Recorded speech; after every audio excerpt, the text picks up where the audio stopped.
বুঝি আমি আপনি করতে যাবেন নইছিলাম, তা রাস্তায় যদি দেখা হইলো ভালো হইলো। তা কি মনে করে?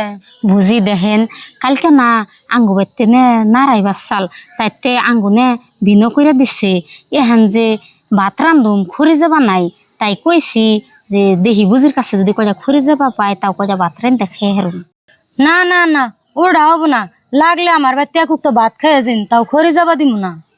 আমি নইলে বুঝি খাইয়া গেলাম, তাহলে 100 টাকা দিবেন, আমি আঙ্গু বাবুর বাপের নিগে কিছু সদাই যদি নিয়ে যাই হেতি খাইয়া হারবো।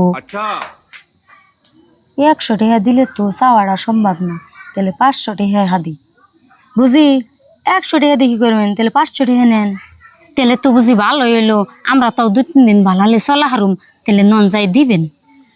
আয় বাবু, ওই দাঁড়ির তাহলে 500 টাকা আছে দেশে। रुको जरा सबर करो। এই যে ধরেন বুঝি। ও বুঝি আন্নের আমি কালকে কোনখান থেকে মিলিয়ে দিমনি, থাকেন তাহলে জায়গা। হ্যাঁ ও বো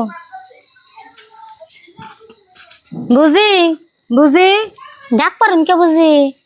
ওই বুঝি আমার মেলা ঠেকা সেদিন যে 500 টাকা দিলাম, ওই টেহাটি দেন না। ও যদি স্বীকার করি তাই তো পয়সা দিয়ে দেন লাগবো। ও আর কি কাম আছে ডাইরেক্ট না করে দিই। কি কোন বুঝি আন্নে আন্নের কাছ থেকে আবার কবে পয়সা আনলাম? কি মানুষ লো, কাল কেটে হাই না আজকে মুখ পুচ্ছা না করে। হায় হায়, মানুষ দেখছি এমনি মানুষ কোনো হানি দেখি নেই। কথা যা কোন বালালে কইন, পয়সা না নিয়ে আন্নের পয়সার কথা স্বীকার করুম কেন নিগে? হাই হাই হাই, সেই জন্যই তো মানুষের টেহা পয়সা ওদের নাগে না, কোনো জিনিসপাতি ওদের নাগে না। সেদিন কাজাই আমার বাড়িতে ভাত খাই আইলো, টেহা নিয়ে আইলো, আজকে মুখ পুচ্ছা না করে। ছি ছি ছি, আর জীবনে তো পাইবো না।